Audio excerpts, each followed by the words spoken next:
welcome to For Your Children TV. I am your host, Tiffany Boyd, and I'm excited to be here today sharing with you the truth and love about education.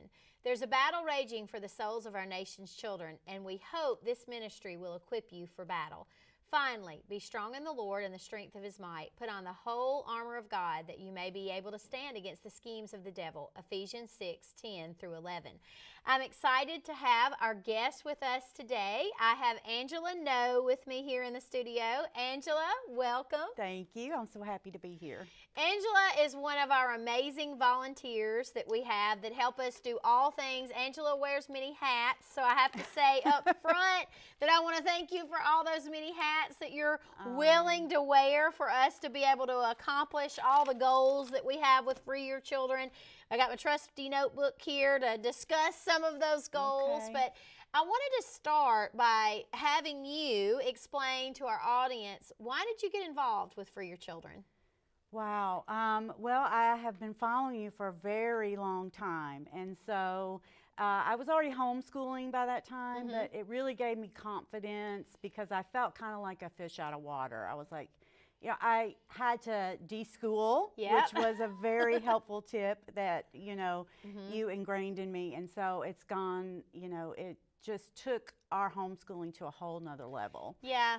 And for people that may not know, de-schooling is a term that's common in the homeschool world, and you can look up that definition, but essentially what it means is it is a time that allows the children to kind of decompress from traditional public schooling. And I tell the parents that this is just as important, I feel like, for the parents as it is for the children, because for me, no one ever explained what this was to me when we started our homeschool journey. My poor older children, I say all the time that they were the guinea pigs. When we first started homeschooling, it wasn't popular. And, now it's kind of gotten trendy. So there are a lot of people, and COVID really pushed it, over the threshold with the amount of families that were, just leaving the public school system, because when they shut down schools and the kids came home, a lot of parents decided, if we're going to have to do this, we would rather just do it the way that we choose to do it. And so I realized then that most people are so conditioned, just as I was, so I'm not speaking negatively about those who feel this way, because I definitely needed it. And we did not de-school because I didn't even know that it existed.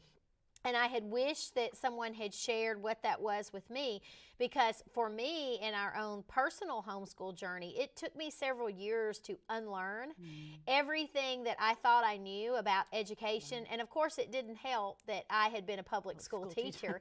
So when I first started homeschooling, I was doing exactly what I tell people now not to do. Don't do what I did, which was just trying to recreate public school at home. And we were all miserable. I mean, it was the classroom. Yes, we were just trying to recreate the classroom at home, and there was no joy, in the learning, and we weren't enjoying it, and it was a struggle. And so I really had to, and back then, I'm going to date myself here, you couldn't just sit down and Google.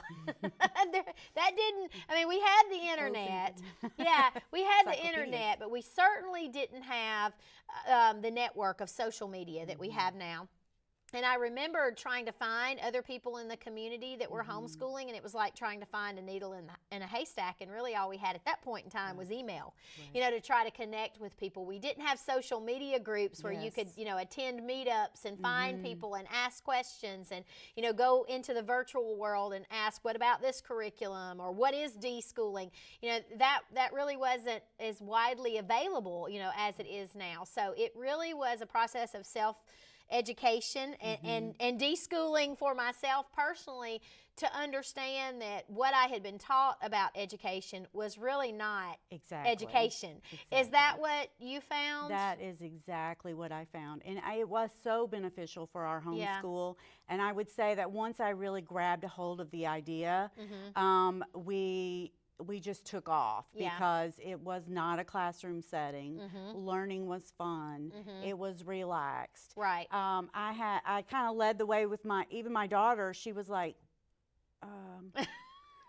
aren't we supposed to be doing a workbook? And I'm like, no, Yeah. we're going outside today. Right. You know, and Yeah. we're going to do this, this, and this. Yeah. And it was great. Absolutely. And I tell families, give yourself grace. I often say, so if you're watching this broadcast and you're considering homeschooling and you're new to this and you've just started your journey, don't make a determination about homeschooling that first year. It's going to take some time to, number one, find your groove. Yes.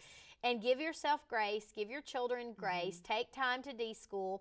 And, you know, I can link articles and more information about deschooling for those who may be interested, so you can do a deep dive, you know, into that and learn more about what that process is and what it looks like. But I think it's more of one of the most first critical things that you do. Yes, I agree. So many individuals, especially if you are leaving the public school system and starting homeschooling, it definitely needs to be foundational for you. Right. You definitely need to do that.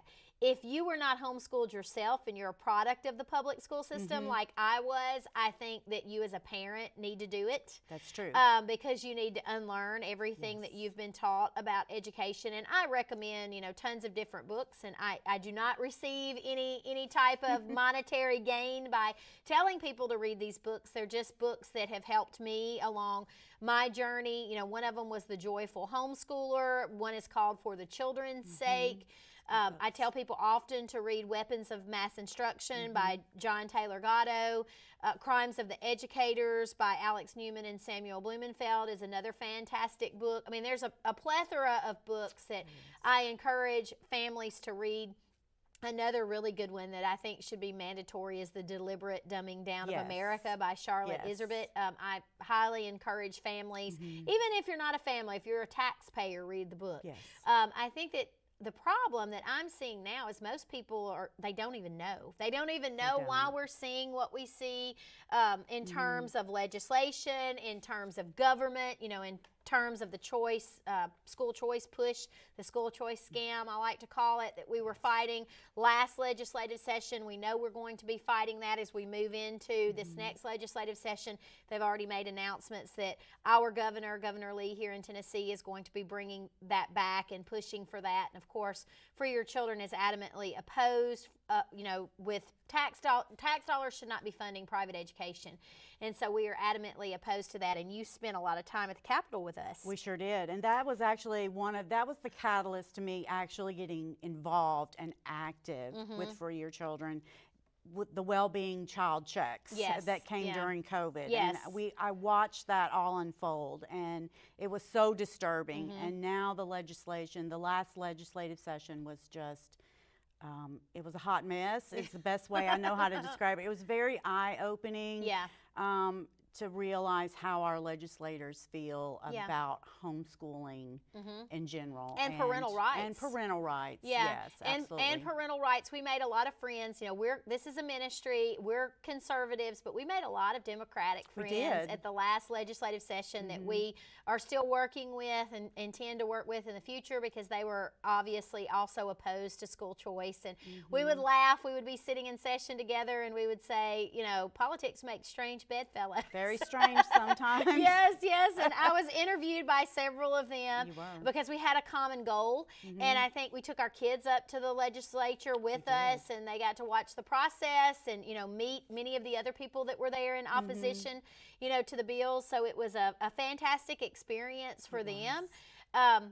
What do you think about the behavior of our legislators? I don't know that That's a loaded question. It is a real loaded question.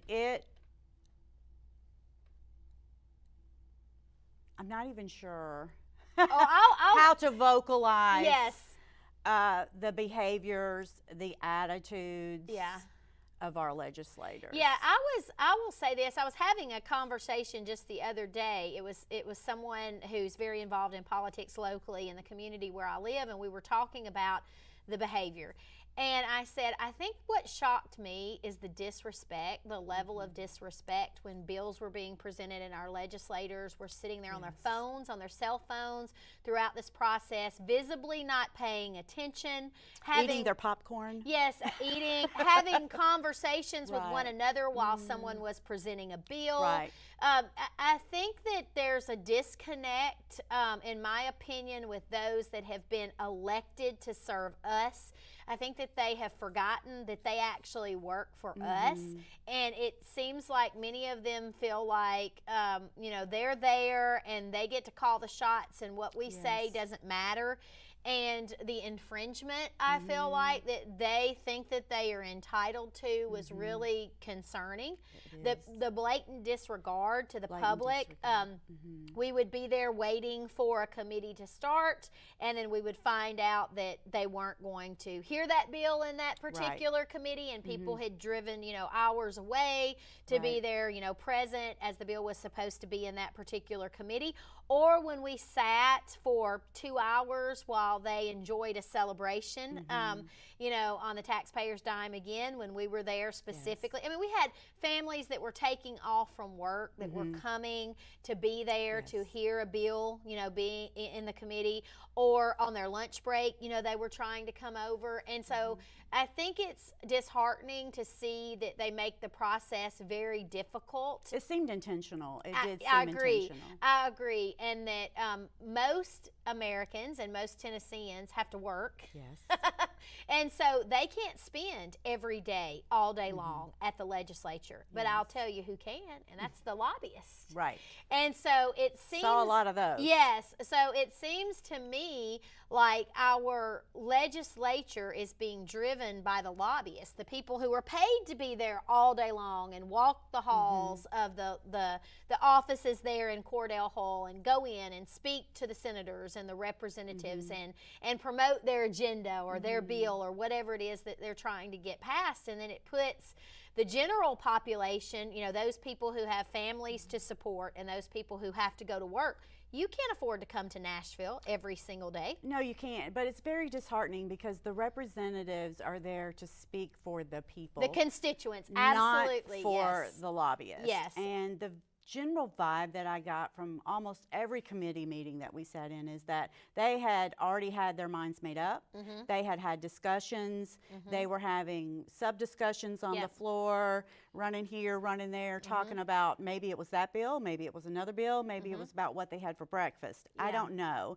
But it wasn't a very attentive committee meetings. Not very many of them were. They were distracted, and then all of a sudden it was time for a vote. Right. Bam. Yeah. You know. It did seem, in my opinion, that they knew what they were going, how they were going to vote, prior to even walking into that committee. And then you're right. I mean, we watched Lamberth, for example. I don't think the man ever sat down. I mean, he ran around the entire time talking to the various, representatives that happened to be in the committee meeting. So it was definitely an experience to spend so much time at the Capitol and watch the process unfold. And I'm sure that this upcoming legislative session's not going to let us down, and it's going to be as equally, entertaining.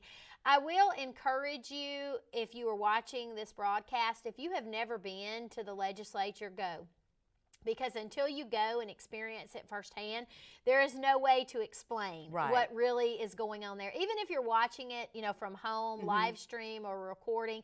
And I had a conversation yesterday with someone about this very topic, and they said even watching it online, there's no substitute for being there. Because oftentimes they'll mute the mic, or sometimes the video is cut out, and so you may not have an opportunity to see exactly, what all is happening. And just the conversations in the hallway, it's a whole totally different world. Totally different world. My 11-year-old was like, I was watching her take it all in, and she did speak to a couple of legislators or senators, and she was like, we were leaving one day, and she was like, is this the way it's really supposed to work, Mom? And I was like, well, no.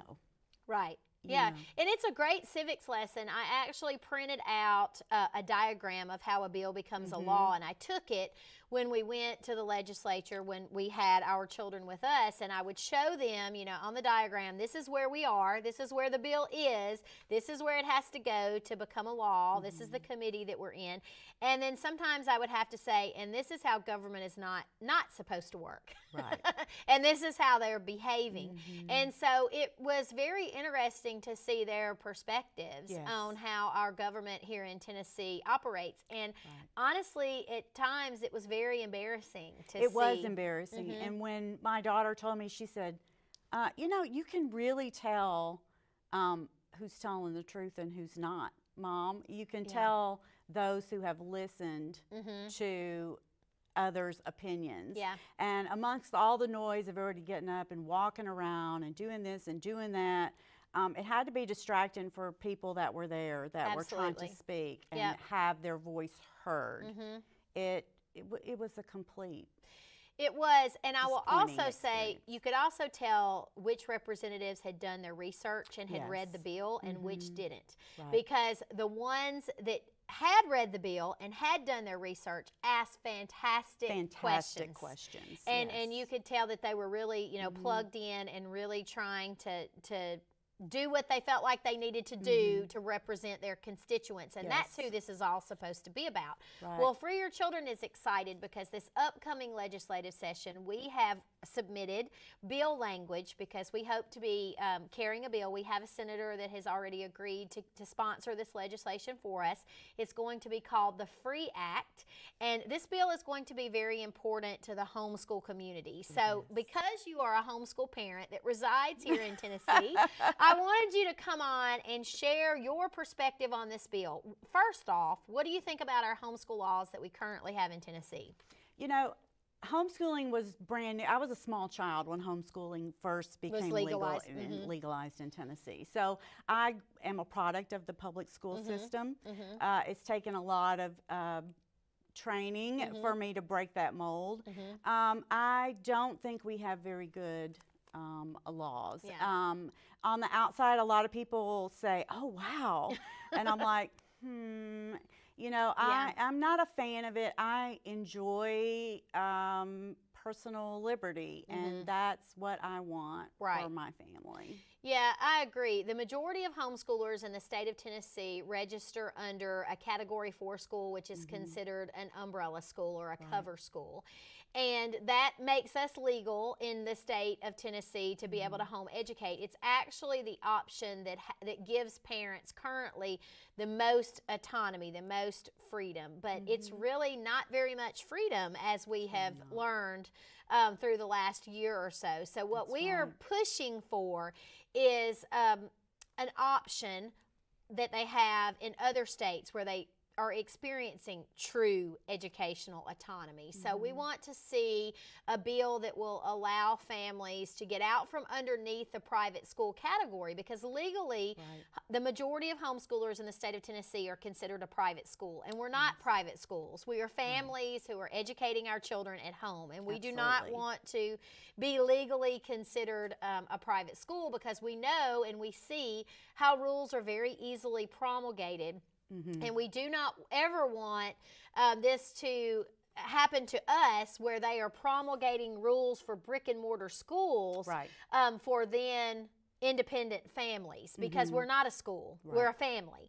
And so we really feel like we need, for our own personal safety and protection, we need out from underneath that private school category. Now, I have friends that have founded umbrella schools. I know several people that own and operate umbrella schools, and I think that those that offer services to families, I think that they are very much needed, and I think that they would be just fine, still being able to operate and still have families that would still be interested in registering with them, because they are providing very valuable services, from co-ops to tutoring services to proms, to graduation ceremonies, to art classes, to chess lessons. I mean, the list goes on and on and on. So for the umbrella schools that are really bringing valuable things to the table. I think that families will still want to use them,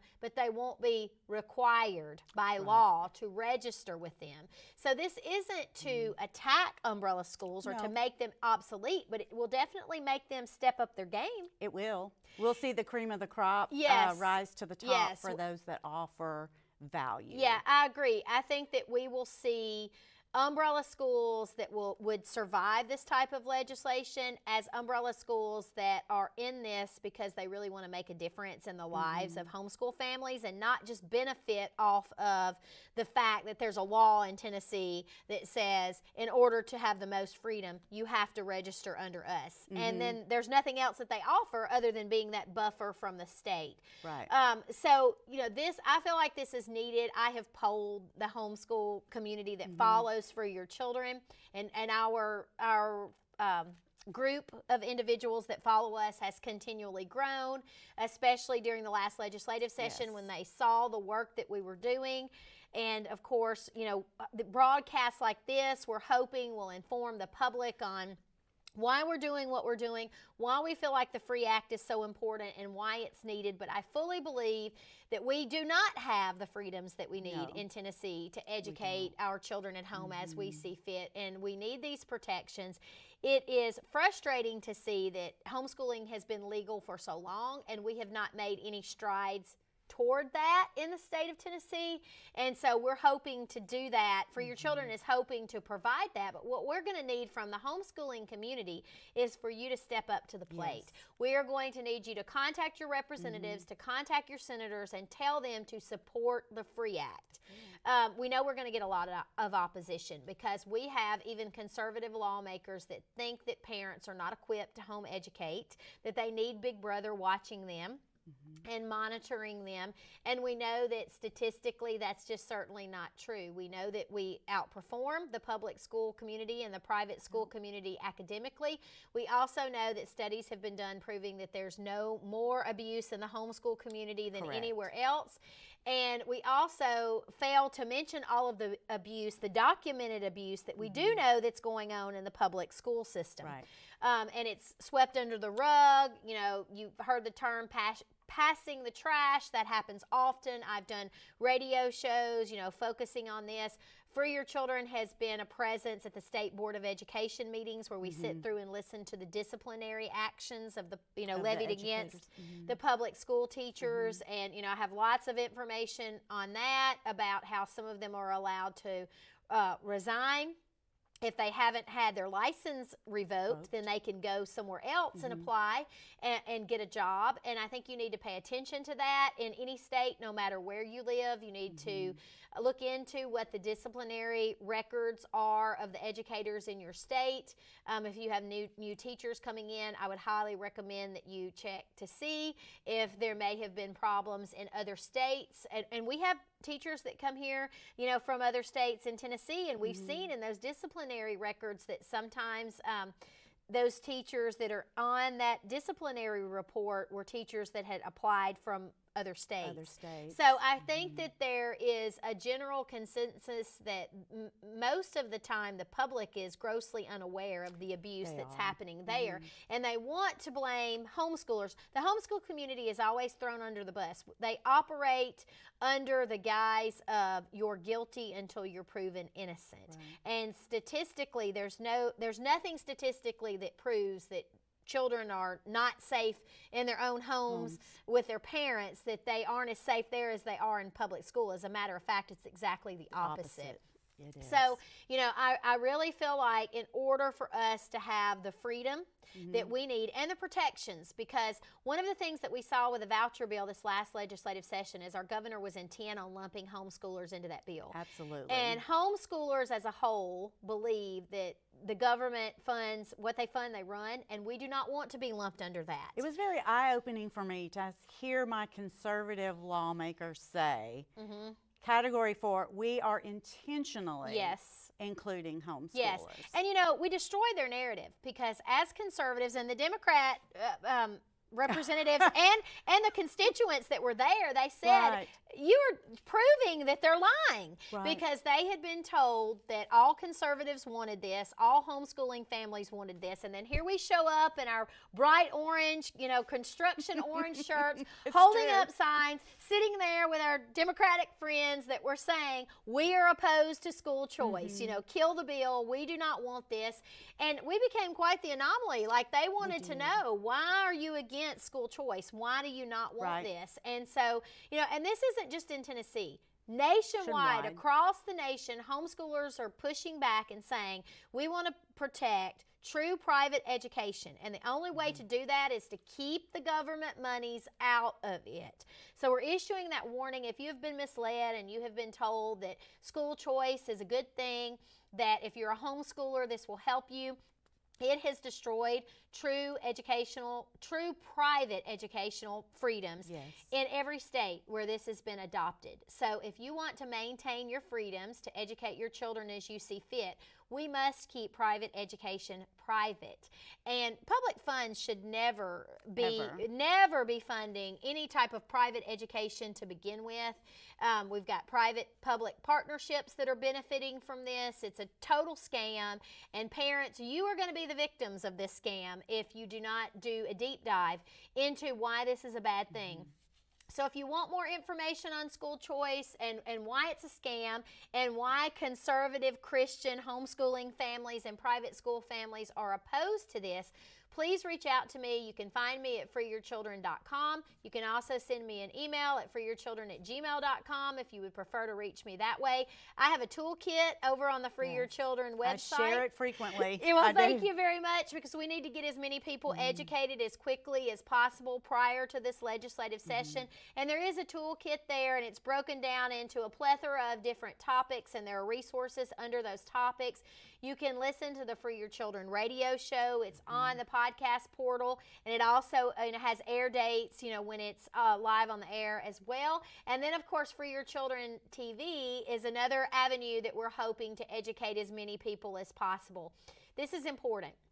We really feel like that this next legislative session is going to be a catalyst for the state of Tennessee. We know that school choice is fiscally irresponsible, that everywhere that it's been adopted, it has been a fiscal nightmare. I have interviewed many of the individuals across the United States who have been fighting against this, and they have seen, what it has done to their state. And, we're trying to sound the alarm here in Tennessee. It's very important for homeschoolers to understand that language can be very easily amended. Absolutely. It doesn't matter what the intention of a bill is.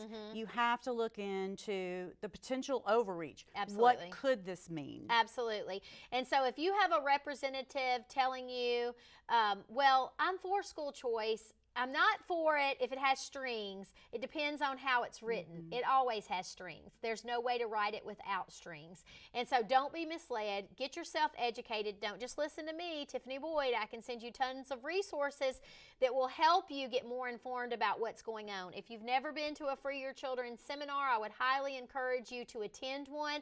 We give them all across the state of Tennessee and other states as well. If you are interested in hosting one, you can reach me again at freeyourchildren.com, and we would love to see you there. If you are committed to parental rights, educational rights, and freedom, then this ministry, I think, would benefit you immensely, and so we hope that you will check us out. Remember, we love you here at Free Your Children, but Jesus loves you so much more. God bless.